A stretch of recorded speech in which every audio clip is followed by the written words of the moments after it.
नमस्कार, prime debate में आप सभी का स्वागत। मैं हूं आपके साथ हेमंत कुमार। आज का मुद्दा है टिकट की दावेदारी कौन किस पर भारी। राजस्थान विधानसभा के चुनाव 2023 की बिसात बीत चुकी है। शहमात का खेल शुरू हो चुका है। कांग्रेस जिताऊ उम्मीदवारों की पहली सूची सितंबर के अंतिम सप्ताह या अक्टूबर के पहले सप्ताह तक जारी कर देगी और इसके लिए कांग्रेस के पर्यवेक्षक कल से जिलों के दौरे पर निकलेंगे। कांग्रेस पर्यवेक्षक रायशुमारी करेंगे, टिकटों के दावेदारों को लेकर के अपनी रिपोर्ट तैयार करेंगे और ये रिपोर्ट टिकटों के वितरण में अहम रोल अदा करेगी। वहीं भारतीय जनता पार्टी भी कल जयपुर में बैठक करेगी जिसमें चुनावी मंथन होगा। इसी मुद्दे को लेकर के आज हम चर्चा करेंगे। उससे पहले देखते हैं ये खास रिपोर्ट।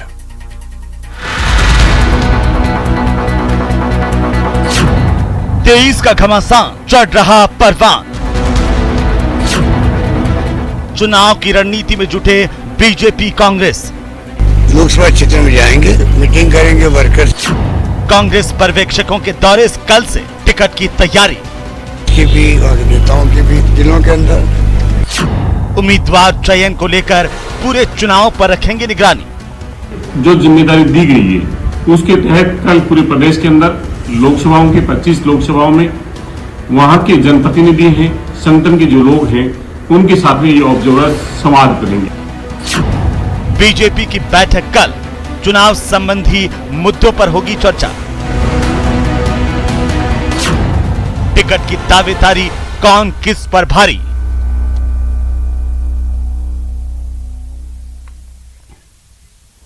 तो आखिरकार धरातल पर कौन कितना मजबूत है। एसी के कमरों में और लगातार बैठकों के मंथन में अपनी अपनी मजबूती के दावे तो होते हैं, लेकिन जनता के बीच में, वोटर के बीच में आखिर कौन कितना मजबूत है और कैसे चुनौतियां वहां पर क्या आ रही हैं सब तमाम राजनीतिक दलों के सामने और खासतौर पर बीजेपी कांग्रेस के सामने।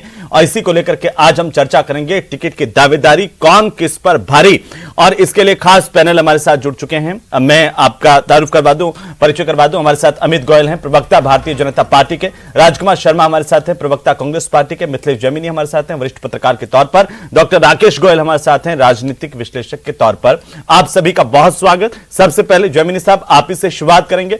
आखिरकार देखिए, एसी के कमरों में, बैठकों में अपने अपने दावे होते हैं पार्टियों के, लेकिन धरातल पर एक पत्रकार के तौर पर इस वक्त आप किसे मजबूत देख पा रहे हैं और क्यों? देखिए, अगर प्रैक्टिकली आज अप्रोच की जाए तो कहीं न कहीं 2 कदम कांग्रेस आगे नजर आ रही है, क्योंकि 1.5-2 महीने बाद चुनाव है, लेकिन भाजपा कोई इतना बड़ा आंदोलन खड़ा नहीं कर पाई है।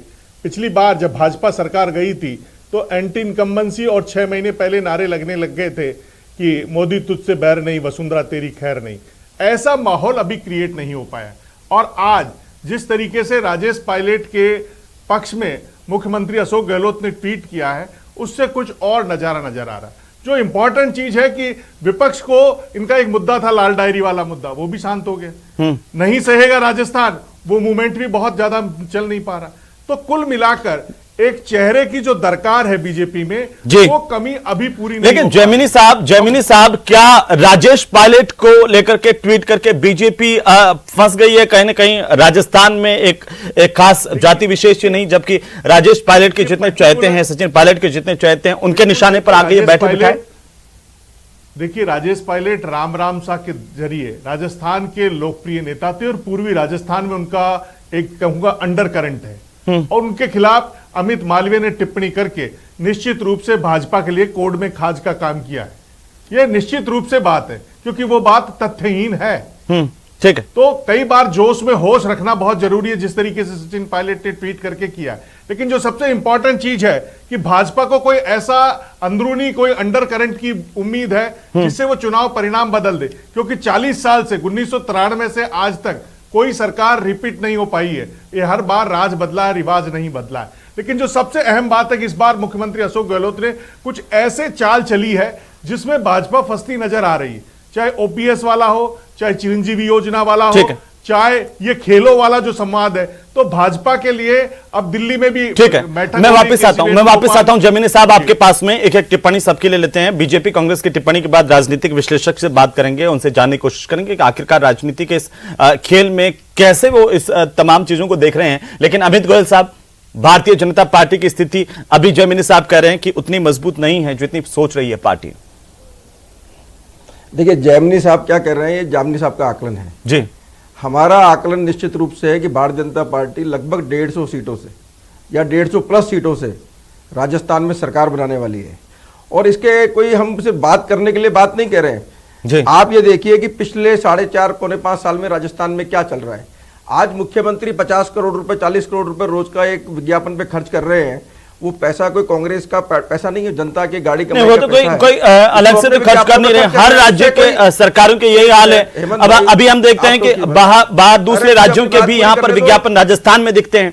अरे फुल पेज के फ्रंट पेज पर बात पूरी करने देंगे, टोकेंगे। हाँ करिए ना, करिए गोयल साहब कीजिए, कैसे काम चलेगा? गोयल साहब कीजिए ना। मैं कह रहा हूँ पिछले 4.5 साल में राजस्थान में जो अराजकता का माहौल है, तुष्टीकरण का माहौल है, भ्रष्टाचार का माहौल है, हाँ, और आप ये देखिए कुशासन का माहौल है। राजस्थान बलात्कार और दुष्कर्म का पर्यायवाची बन चुका है। सबसे महंगी बिजली राजस्थान में, सबसे महंगा पेट्रोल राजस्थान में, 19 पेपर आप लीक कर देते हो। पौने 5 साल से कांग्रेस में अशोक गहलोत साहब की और सचिन पायलट साहब की कुश्ती लड़ी जा रही है। राजस्थान की जनता, बीजेपी जो तैयारी कर रही है वो तो अपने आप में कर ही रही है। बीजेपी का कार्यकर्ता लगातार बूथ तक नीचे तक जाके जनता की आवाज बनके सड़कों पर संघर्ष कर रहा है। लेकिन आप ये देखिए कांग्रेस के लोग क्या कर रहे हैं। ये आपको मैं बिल्कुल रिसेंट पेपर दिखा रहा हूं। ईओ भर्ती में पास कराने के लिए 18-18.5 लाख की घूस लेते हुए कांग्रेस के मंत्री को गिरफ्तार किया। अभी 1 महीना भी नहीं हुआ इस बात को। ये आप देखिए, बड़ी बड़ी खबर मैं आपको बता रहा हूं। ये कांग्रेस का एक विधायक कांतिलाल मीणा और कांग्रेस के प्रधान, दोनों के पुत्र, 2 पुत्र गिरफ्तार हुए। अमित गोयल, सुनिए 14 लाख रुपए के काम के लिए 5 लाख रुपए की रिश्वत। कांग्रेस का कौन मंत्री गिरफ्तार हो गया? कमीशन की चल रही है। कांग्रेस का कौन मंत्री गिरफ्तार हो गया? अरे मैं कह रहा हूं कांग्रेस के विधायक कांतिलाल मीणा के दोनों पुत्र 14 लाख रुपए के काम में 5 लाख रुपए की रिश्वत देते हुए गिरफ्तार हुए। ये देखिए कांग्रेस के विधायक के पुत्र और कांग्रेस के मंत्री क्या बदले, पूर्व मंत्री के साथ। मेरा सवाल सीधा क्या बीजेपी किसी अंडर करंट की उम्मीद कर रही है? क्या बीजेपी को इन मुद्दों का सहारा है कि जिसके सारे वो सरकार बना लेगी, सत्ता में आ जाएगी? क्या यही मुद्दे हैं जिनके आधार पर आप सोच रहे हैं कि बीजेपी जीतेगी? देखिए, लोक कल्याणकारी सरकार क्या होती है? जिसमें जनता संतुष्ट हो। जनता कैसे संतुष्ट होगी? जहां पर सरकार के विधायक, सरकार के मंत्री आखंड भ्रष्टाचार में लिप्त हो। कांग्रेस के विधायक आरोप लगा रहे हैं। ये देखिए, भरत सिंह कुंदनपुर का पत्र लिखा है उन्होंने मुख्यमंत्री जी को। आपको ये तो पढ़ के सुना दूं। उन्होंने कहा है कि सरकार ने भ्रष्टाचार को शिष्टाचार मान लिया। मतलब आप ही कह रहे हैं कि हमारे पास महत्वपूर्ण मुद्दे हैं भ्रष्टाचार का। आप कह रहे हैं हमारे पास पेपर लीक का, युवाओं की समस्याएं, महिलाओं की समस्याएं, ये तमाम मुद्दे हैं जो बीजेपी का सहारा है। ठीक है, मैं वापस आता हूं। गोयल साहब, राजकुमार शर्मा जी एक टिप्पणी चाहता हूं इस पर आपकी, जो गोयल साहब कह रहे हैं, अमित गोयल कह रहे हैं। आपको दिखा रहा हूं, कांग्रेस के मंत्रियों का लेटर दिखा रहा हूं आपको। ठीक है, शांत हो जाए सब। एक बार सबकी टिप्पणी हो जाए, उसके बाद में वापस आऊंगा आपके पास में। एक बार रुकिए गोयल साहब, रुकिए। राजकुमार शर्मा जी तो कह रहे 6 सीट आएंगी कांग्रेस के लोग तो। राजकुमार शर्मा जी। हेमंत जी, सब महान कवि और पूर्व प्रधानमंत्री, अच्छे वक्ता आदरणीय अटल बिहारी वाजपेयी जी को आज उनकी पुण्यतिथि पर हम श्रद्धांजलि प्रकट करते हैं, उनको नमन करते हैं। और अमित मालवीय जी ने जो स्वर्गीय राजेश पायलट जी के ऊपर टिप्पणी की है उसकी घोर निंदा करते हैं। और एक बार और बता देना चाहते हैं कि इस बार रिवाज 2023 में बदल रहा है, 2024 में राज बदलेगा। भारतीय जनता पार्टी कान खोल के सुन ले कि 2023 में रिवाज बदलेगा, 2024 में राज बदलेगा। भारतीय जनता पार्टी कितनी कमर कस ले, कांग्रेस की कितनी बुराइयां कर ले, अशोक गहलोत जी की वर्तमान सरकार ने पौने 5 साल में इतने शानदार योजनाएं लाई है कि राजस्थान की जनता जय जयकार कर रही है और बार बार नारे लगा रही है, चौथी बार गहलोत सरकार। तो राजस्थान की जनता ने जब, अंतिम व्यक्ति ने जब ये नारा लगा दिया, इस बात के मायने यह है कि पौने 5 साल में हिंदुस्तान में राजस्थान अकेला राज्य है जहां पर सरकार विरोधी लहर आज तक नहीं चली है। और अब 2-3 महीने की बात है, 2-3 महीने में ऐसा कुछ भी नहीं होने वाला है। हमारी कमेटियां लगातार काम करना चालू कर दिया है। हमारे ऑब्जर्वर कल से लोकसभा क्षेत्र में जा रहे हैं और सभी कार्यकर्ताओं से उनकी राय मशवरे करेंगे, राय लेंगे और अपनी रिपोर्ट आला कमान को सौंपेंगे। आगामी 19 तारीख को फिर हमारी एक प्रदेश इलेक्शन कमेटी की एक मीटिंग और होगी, जिसमें हम फिर इलेक्शन किस तरह से लड़ा जाए, क्या लड़ा जाए, किसको टिकट दें, किस तरह से दें, क्या करें, ये तमाम तरह के मुद्दों पे हम चर्चा करेंगे। हम तो चुनावी मोड में आ चुके हैं, चुनावी मोड के साथ साथ रिपीट मोड में आ चुके हैं। भारतीय जनता पार्टी को कहना चाहता हूं, अपने जितने भी पन्ने आप ले लेके घूम रहे हैं, इन पन्नों को संभाल के रखो। ये 2024 के चुनाव में फिर आपके काम आएंगे। और मैं आपके चैनल पे ठोक के कह रहा हूं कि भारतीय जनता पार्टी अपना घर संभाले, कांग्रेस के घर को देखने की आवश्यकता नहीं है। कांग्रेस का हर हर कार्यकर्ता राजकुमार जी बीजेपी एक बहुत बड़ा आरोप आप पर लगाती है कि हर बार आप चुनाव आते हैं तभी आपको जनता की घोषणाएं क्यों याद आती है, जन घोषणाएं, जबकि बीजेपी की तरफ से बाकायदा प्रदेशाध्यक्ष की तरफ से बयान आया, उन्होंने कहा कि कांग्रेस पार्टी हर बार क्या करती है, चुनाव आते हैं तभी जनता की घोषणाएं करना शुरू कर देती है, जन घोषणाएं। लेकिन मोदी जी की सरकार देखिए, केंद्र में सरकार बनते ही घोषणाएं होनी चाहिए, जो सरकार जाते जाते घोषणाएं करते हैं आप।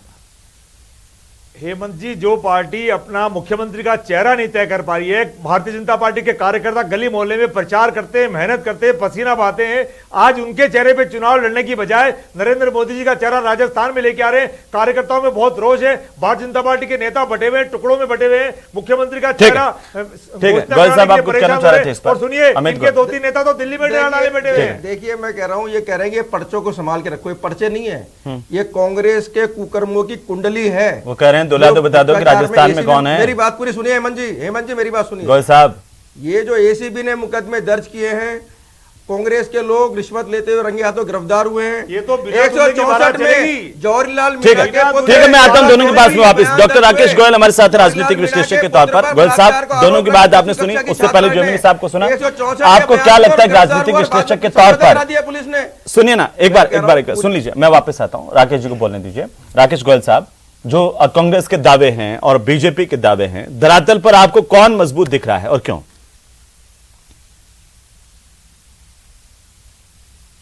काम चल रहा है और जो पर्यवेक्षक जाके सब चीजों को धरातल पे चेक कर रहे हैं, ये तो तय है कि मुकाबला कांटे का रहेगा। गहलोत जी के लिए भी कुछ चैलेंज है, जैसे कि जो लाल डायरी का मुद्दा है, वो मुद्दा दबा नहीं है, वो इलेक्शन में फिर निकल के आएगा। इसके साथ भीतरघात भी जो चलता है इलेक्शन के बाद, जिनको टिकट नहीं मिलता, वो भी अपने आप में बड़ा मुद्दा रहेगा।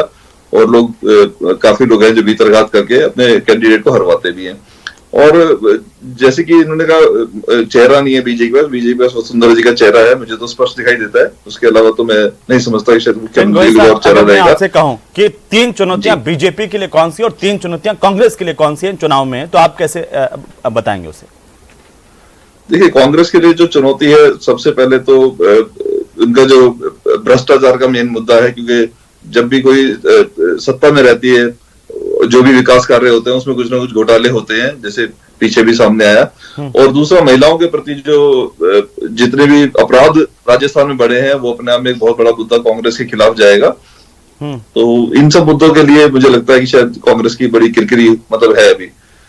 और बीजेपी के लिए चैलेंज है, उन्हें अपना संगठन मजबूत करना है, धरातल पे काम करना है। वो 5 साल सत्ता से बाहर रहे हैं, लोगों का एक विश्वास जीतना है, युवाओं को साथ रखना है, किसानों को साथ रखना है, और महिलाओं के लिए उन्हें कुछ योजनाएं लेके आनी है, जिससे कि बीजेपी को सपोर्ट मिले, बीजेपी राजस्थान में आने की, कमबैक कर सके। जी चले, मैं आता हूं आपके पास वापिस। जमीनी साहब, अभी बीजेपी कांग्रेस दोनों एक दूसरे पर आरोप लगा रहे हैं, और गोयल साहब कह रहे हैं कि ये जो लाल डायरी का मुद्दा वो दबा नहीं है, चुनाव में फिर से सामने आएगा। लेकिन क्या आपको लगता है कि उस लाल डायरी में इतना कुछ है मसाला कि अब वो कांग्रेस के लिए चुनौती बन जाए या बीजेपी के लिए संजीवनी बन जाएगा? देखिए, बीजेपी के लिए संजीवनी जब बन सकता है जब वो अभी पॉलिटिकल नैरेटिव सेट करे, क्योंकि इमीडिएट जो चीज आती है वो इमीडिएट रिएक्शन नहीं कर पाती। अभी जो एक टेम्परामेंट क्रिएट हुआ था राजेंद्र गुडा ने जो बोला था, उसके बाद अगर रेगुलर कुछ होता, अब राजेंद्र गुडा इस चुप है, तो लाल डायरी बीजेपी के लिए वरदान बनेगी, ऐसा अब मुश्किल लग रहा है। दूसरा जो इंपॉर्टेंट चीज है बीजेपी और कांग्रेस, बीजेपी जहां कर्नाटक मॉडल को लागू करके जीतना चाहती है, तो बीजेपी गुजरात मॉडल लागू करके जीतना चाहती है। बीजेपी चाहती है कि हम जिस तरीके से विजय रूपाणी और नितिन पटेल जैसे नेताओं के टिकट काट दिए, उसी मॉडल को यहां लाना चाहती है। लेकिन वहां वो सत्ता में थे, यहां विपक्ष में थे। वही कांग्रेस के साथ प्रॉब्लम है, वहां वो विपक्ष में थे, 40% मिस्टर 40% का लगा के कर्नाटक में सत्ता में आ गए, लेकिन यहां वो खुद सत्ता में है, तो उन पर आरोप लग रहे हैं। जी, तो ये लेकिन अभी राकेश गोयल कह रहे थे कि भ्रष्टाचार एक बड़ा मुद्दा है जो बीजेपी जिसे बार बार पंच भी कर रही है, उठा भी रही है। देखिए, जो सबसे बड़ा अशोक गहलोत के लिए आज की दौर में सबसे बड़ी चुनौती है वो यूथ है, क्योंकि जो पेपर लीक और जो नौकरियों में नहीं मिलने से नौजवान नाराज है। ठीक है, अशोक गहलोत जी ने कह दिया 1 करोड़ महिलाओं को और मोबाइल बांटेंगे, जो खाद्य सुरक्षा में नहीं जुड़े उनको भी हम फूड पैकेट दे देंगे, तमाम चीजें हैं। ओपीएस की घोषणा कर दी है, यानी कुल मिलाकर जो सरकारी कर्मचारी है, वो पुलिस वाले, उनको बिना परीक्षा के उनका प्रमोशन हो जाएगा।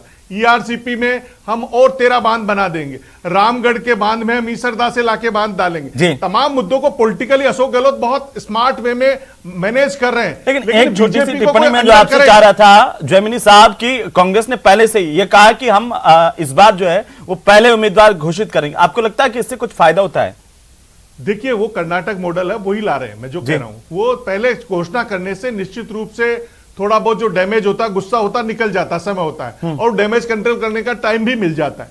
लेकिन दूसरी तरफ बीजेपी के पास सबसे बड़ी चुनौती है कि क्या वो 70 पार के टिकट काट देंगे, क्या वो कालीचरण सर्राफ वैसे सम्मेलन करने की तैयारी कर रहे हैं, पैसा इकट्ठा हो गया है वो हमारी जातियों के। तो तमाम चीजें हैं, जो नरपत सिंह राजवी हैं, जो सुरेंद्र पारिक हैं, जो मोहनलाल गुप्ता है, बीजेपी के पास 70 पार, देवनानी है, वासुदेव देवनानी, एक लंबी सूची है। तो क्या वसुंधरा खेमे के लोगों का आप टिकट काटेंगे, और काटेंगे तो फिर कैसे राज में आएंगे? अशोक गहलोत को कहीं न कहीं उम्मीद, कभी वो कहते वसुंधरा राजे ने मेरी सरकार बचाई, कभी कहते वसुंधरा राजे का चेहरा सामने लाओ।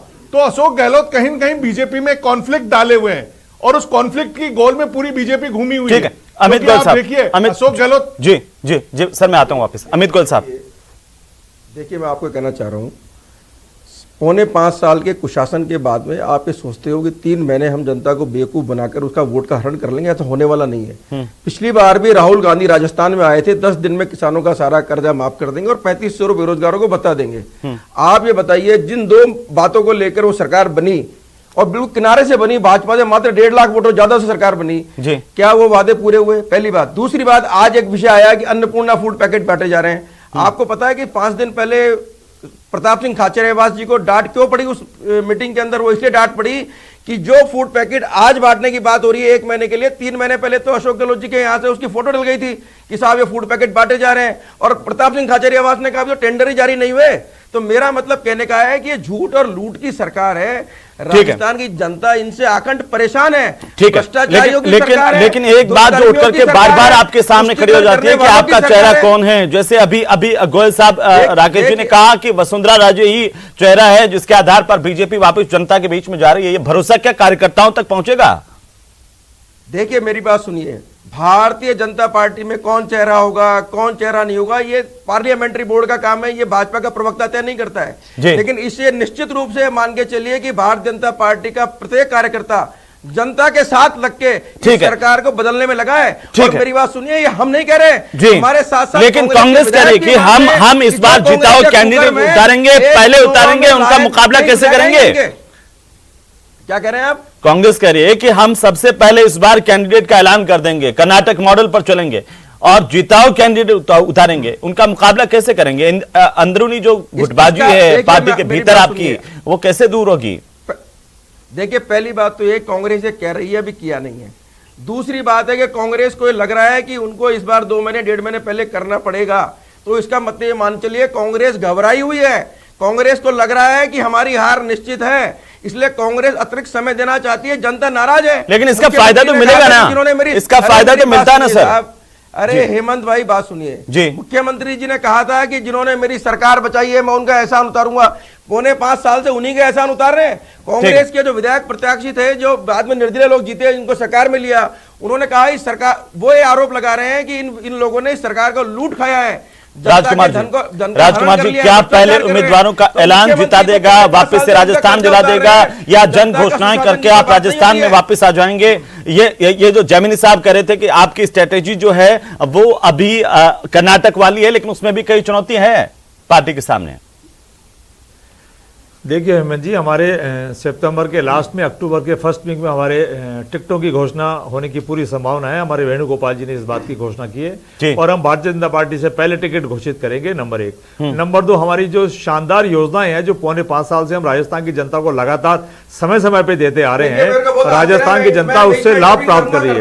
राजस्थान की जनता 4.25 साल से तो राजस्थान को लूटने की योजना चल रही है आपके विधायकों के द्वारा। हेमंत जी, मैं भारतीय जनता पार्टी पार्टी को बताना सिर्फ चाहता हूं लूटने की कि योजना, जानवरों के जनता टेस्ट के हमने धन फ्री का हरण करने की किए, वो योजना तो चल रही पिछली है, सरकार कुछ ने नहीं चल फ्री रहा कर दिए थे। एक मिनट। जानवरों जनता का पैसा लूटा जा रहा की है। दवाइयां हमने फ्री की। ठीक है, वो ठीक है। पिछली सरकार आज ने हमने दी थी। आज हमने 25 सवाल लाख पूछा रुपए की जनता दी से। थी। गोयल 10 साहब मैं लाख आपको रुपए बताना चाहता हूं और राजकुमार जी दोनों को मैं बताना चाहता हूं। आज हमने जनता से यह सवाल पूछा कि पहले उम्मीदवार घोषित करने वाली पार्टी को क्या फायदा होगा। 82% लोगों ने कहा कि हां, पहला उम्मीदवार जो घोषित करेगा, पहले जो कैंडिडेट की लिस्ट जारी कर देगा, उनको फायदा होगा। ये जनता कह रही है, उसके आंकड़े हैं। मैं एक एक टिप्पणी लूंगा, लेकिन जयमिनी साहब,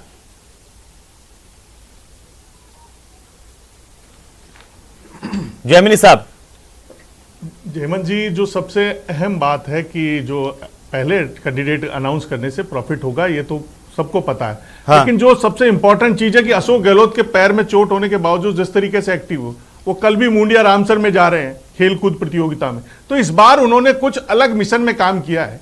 यह बीजेपी आला कमान को भी पता है कि इस बार अशोक गहलोत अलग मूड में है। जो जनवरी के शुरुआत में उन्होंने मिशन 156 जी, उसके तहत अब बीजेपी ठीक है सर, एक एक टिप्पणी, छोटी छोटी एक एक टिप्पणी। पहले तो आप ही से लूंगा मैं इस बारे में। गोयल साहब, अमित गोयल जी, ये एक महत्वपूर्ण बात सवाल उन्होंने उठाया कि अशोक गहलोत ने आज राजेश पायलट को लेकर के निशाना साधा है बीजेपी पर। तो आप जो कह रहे थे कि दोनों में गुटबाजी है, अब दोनों नेता एक नजर आ रहे हैं इस लिहाज से। तो देखिए, ये सिर्फ एक कवरिंग फायर है। Covering fire. पिछली बार कांग्रेस पार्टी ने दूल्हा दिखाया दूसरा। ठीक है। सचिन पायलट को अपनी सरकार के मुख्यमंत्री के दूल्हे के रूप में प्रोजेक्ट किया। ठीक है, राजकुमार जी जवाब दीजिए सर। किनारे से सरकार आ गई, किनारे से उनको राजकुमार बहुमत जी, मिल गया, राजकुमार तो उन्होंने एक बुजुर्ग व्यक्ति के साथ में सत्ता को पलटा दिया। हेमंत जी, गुर्जर अशोक अपने आप गहलोत को और ठगाव सचिन महसूस पायलट कर एक रहे साथ हैं। दिखते हैं। वसुंधरा राजे गुर्जर कभी अपने किसी आप को कार्यक्रम ठगाव ठीक है, महसूस ठीक कर रहा है, ठीक है, कि एक मिनट राकेश गोयल साहब, राकेश गोयल साहब, इन परिस्थितियों को आप कैसे देखते हैं कि लगातार ये था कि कांग्रेस पार्टी के भीतर गुटबाजी है, कांग्रेस उन पर भी अब ध्यान दे रही है। ये एक बढ़त बनाने के तौर पर इसे आप कैसे देखेंगे कि पहले कांग्रेस टिकटों का ऐलान कर देगी? नहीं, निश्चित रूप से इसका फायदा रहेगा पार्टी को। पहले टिकट का ऐलान करने से लोगों को तैयारी करने का, असंतुष्टों को वापस मनाने का पूरा एक मौका मिलता है। ये इनको लाभ रहेगा, कांग्रेस को लाभ रहेगा। पर साथ ही में जैसे बीजेपी के तरफ से बात कर रहे हैं, तो जाहिर सी बात है आलाकमान जरूर मुख्यमंत्री का चेहरा तय करती है। पर जिस तरीके से वसुंधरा जी ने नरेंद्र मोदी जी मन साझा किया है, तो उससे मुझे लगता है बीच का जो खाई जो लोगों के अभी ये साफ नहीं हो पाया है, इसके लिए थोड़ा इंतजार करना होगा। बहरहाल बहुत शुक्रिया आप सभी का चर्चा में शामिल होने के लिए। कुल मिलाकर के ये बात जरूर साफ होती हुई नजर आती है कि जो पार्टी पहले टिकटों का ऐलान करेगी उसे कुछ फायदा तो वोटर्स के बीच में जाने के दौरान जरूर होगा, लेकिन ये फायदा पार्टी किस रूप में उठा पाएगी, क्या वोटर्स में जनता कन्वर्ट हो पाएगी, कैसे वापस से सरकार बनेगी, ये अभी भी तमाम पार्टियों के सामने बड़ी चुनौती है। नमस्कार।